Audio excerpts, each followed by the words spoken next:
Now let us take an example. The worked out problem in your textbook.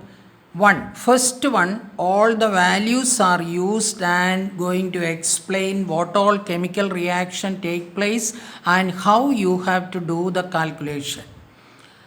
Second problem, what is given in your textbook, it is a worked out problem. Don't look at the answer and how it is done. You try to do by yourself, making use of the principle or the calculation that we are going to discuss now.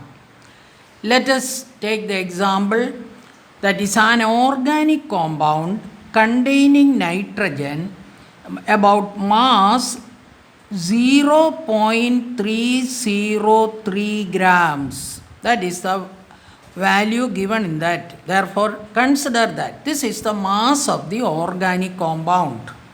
That organic compound is heated with concentrated sulfuric acid by adding about 25 ml of concentrated sulfuric acid. Then, as a result, you will get ammonium sulfate. All the nitrogen in the compound will be converted into ammonium sulfate by heating it with this concentrated sulfuric acid. That is the first step. Now, this ammonium sulfate, when it is heated with sodium hydroxide, all the nitrogen present in this ammonium sulfate will be converted into ammonia. Therefore, this is the third conversion. First, all the nitrogen is converted into ammonium sulfate. From the ammonium sulfate, all the nitrogen without any loss getting converted to ammonia. Now, what you have to do is that analyze quantitatively the amount of ammonia. When you get a value of ammonia, you consider only nitrogen. Leave the 3 hydrogen atoms. You consider nitrogen and find out the percentage. Therefore, this ammonia, once it is formed, you take a conical flask and in that 50 ml of 0.1 normal sulfuric acid. You already studied normality, molarity and molality, mole fraction, etc. Therefore, take 0.1 normal sulfuric acid in this and allow this all ammonia to absorb into this 50 ml of sulfuric acid. You see that this 50 ml is excess. That much acid is not required.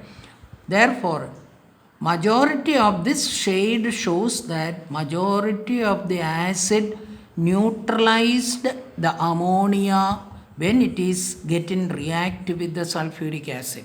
There is some part unreacted acid is present. It cannot be shown like this. It is in this acid there is some unreacted acid is present. Therefore, we want to know how much is that unreacted acid. Then only we can say that how much is reacted. Therefore, for that you are going to titrate it. This is the titration method. In the burette, you take up to 0. That is labeled, the top is 0 and the bottom is 50. That is a burette. In that, you take sodium hydroxide.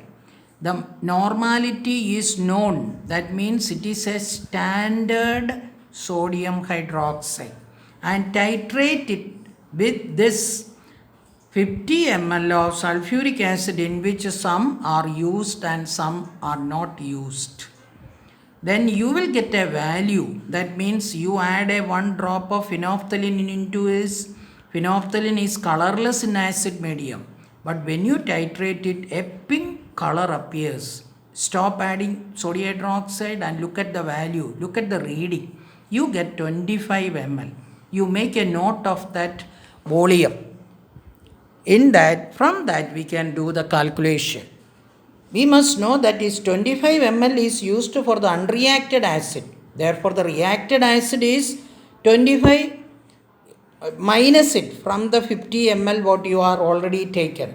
That is 25 ml is utilized by the ammonia.